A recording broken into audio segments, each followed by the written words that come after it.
Assalamualaikum warahmatullahi wabarakatuh. Kita ketemu lagi. Pada kesempatan kali ini kita akan membahas tentang psikometrik atau dalam bahasa Indonesia psikometrika. Psikometrika itu adalah cabang ilmu engineering yang mempelajari tentang sifat termodinamika dan sifat fisis dari campuran gas dan uap air.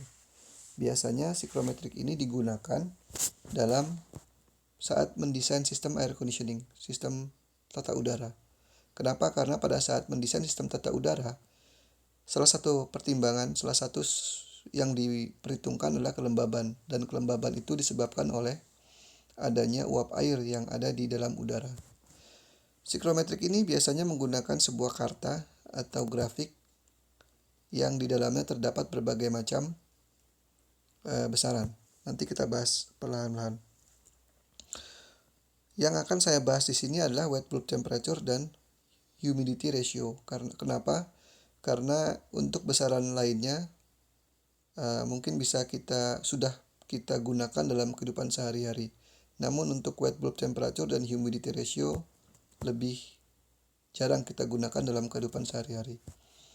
Oleh karena itu kita akan mulai pembahasan dari dry and wet bulb temperature. Sebelumnya mari kita lihat gambar ini. Ini adalah salah satu alat yang namanya sling. Salah satu alat pengukur temperatur yang namanya sling. Sling itu terdiri dari dua termometer. Ada termometer yang atas yang untuk mengukur wet bulb temperature dan temperatur yang di bawahnya yang untuk mengukur dry bulb temperature. Bedanya cuma ini aja nih. Kalau untuk dry bulb temperature, dia ujungnya, bulbnya ini kita bungkus dengan kain yang basah. Lalu ini sling dapat kita putar. Nah, karena kita putar, maka dia akan ada aliran udara yang mengalir di sekitar kain basah ini. Kalau di sini basah, kemudian ada aliran udara, maka terjadi evaporative cooling. Maka terjadilah perbedaan temperatur antara temperatur yang dry bulb sama wet bulb temperature. Yang wet bulb temperature akan lebih dingin dibandingkan dengan dry bulb. Jadi secara definisi adalah wet bulb temperature itu adalah temperatur udara pada saat ia mengalami evaporative cooling. Oke, itu bedanya antara dry sama wet bulb temperature. Selanjutnya yang kita bahas adalah perbedaan antara relative humidity dengan ratio humidity. Untuk lebih jelasnya kita lihat gambar ini dulu ya. Jadi, udara itu dapat menampung uap air.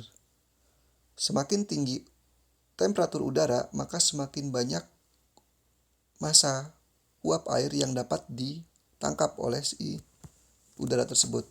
Contohnya gambar di sini. Gambar di sini udaranya yang kuning itu udara, memiliki kapasitas tertentu untuk menampung air. Tapi uap airnya cuma segini. Maka dia RH-nya itu 28,9%. Sedangkan massa uap airnya 0,076 kg per kilogram. Jadi misal satu udara ini masanya 0,076 kg, maka misal satu bulatan kuning ini masanya 1 kg, maka uap air ini hanya 0,076 kg. Kemudian, kalau kita dinginkan udara ini, maka daya tampung uap air di udara tersebut jadi kecil juga. Dengan massa uap air yang sama, maka RH-nya jadi naik gitu. Jadi 52%-nya sudah terisi dengan 52% daya tampung penyerapan airnya itu sudah diisi oleh uap air, sehingga naik RH-nya dari sini ke sini. Kalau kita dinginkan lagi, maka dia jenuh. Daya tampungnya sudah sama dengan uap air yang ada di situ gitu. Jadi dia RH-nya 100%. Tapi berat massa uap airnya udah sama nih dari ketiga kasus ini, yaitu 0,076 kg. Jadi kalau relative humidity itu ya rasio antara daya tampung maksimum dengan dengan yang ada saat itu. Tapi kalau ratio humidity itu perbandingan antara massa uap air yang ada pada saat itu dengan massa udara massa udara keringnya gitu. Oke, itu bedanya antara relative dan ratio humidity.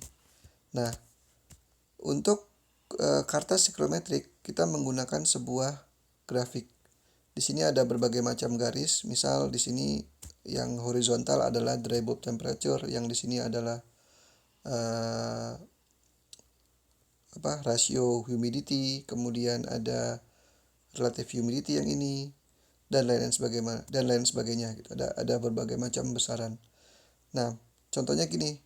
Kalau ditanya berapa jumlah uap air, entalpi, dan wet bulb temperature ketika udara berada di 25 derajat Celcius dan RH 80%.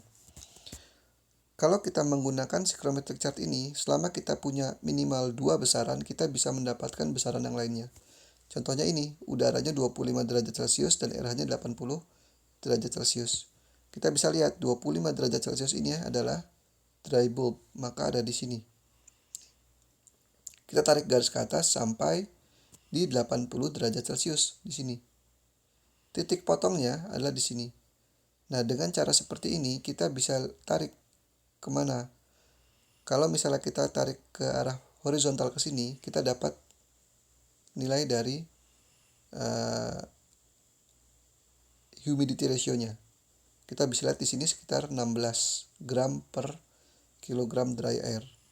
Entalpinya berapa? Entalpinya di sini. Ini entalpi nih. 75, 57. Kira-kira kan di antaranya. Karena ya keterbatasan grafik, maka saya asumsikan di tengah-tengah nih. Jadi kalau ada di tengah-tengah antara 57 dan 75, maka kira-kira entalpinya 62 kJ per kilogram. Lalu berapa wet bulb temperature-nya? Ini wet bulb temperature nih. 30, 25, 20. Maka dia berada di antara 20 dengan 25. Maka kita dapat 22,5 derajat Celcius. Kita lihat nih, wet bulb temperaturnya lebih dingin dibandingkan dengan dry bulb temperaturnya. Ini kalau kita menggunakan karta psikometrik. Tapi sekarang udah banyak online kalkulator yang memudahkan kita untuk mengetahui properti psikometrika dari udara. Contohnya ini. Di sini saya menggunakan sebuah website. Ini bisa dilihat website di sini. Jadi kita tinggal masukin aja nih. Misalnya kita punya dry bulb temperature sama RH gitu. Ini saya masukkan angkanya yang sama ya, 25 derajat Celcius dry bulb temperature dan RH-nya 80%. Maka kalau kita klik calculate, maka kita dapat semuanya nih angka-angkanya. Bisa kita lihat bahwa W-nya humidity ratio 0,01596. Ini kan hampir sama dengan ini kan. Dia 16 gram, sedangkan ini 0,0159 kilogram per kilogram dry air. Kemudian sama juga entalpinya 62. Di situ 65,8 kita dapat 62. Ya, ini terjadi karena keterbatasan grafik saja. Kemudian suhu juga hampir mirip, 21,3 di sini. 22,5. Nah, seperti itu. Nah, ini sampai video kali ini kita bahas sampai sini, yaitu sampai bagaimana cara menentukan sifat-sifat termodinamika dengan psikometric chart atau psikometric kalkulator. Oke, demikian pembahasan pertama untuk psikometrika. Kurang lebihnya mohon maaf. Mohon maaf jika ada salah-salah kata juga. Assalamualaikum warahmatullahi wabarakatuh.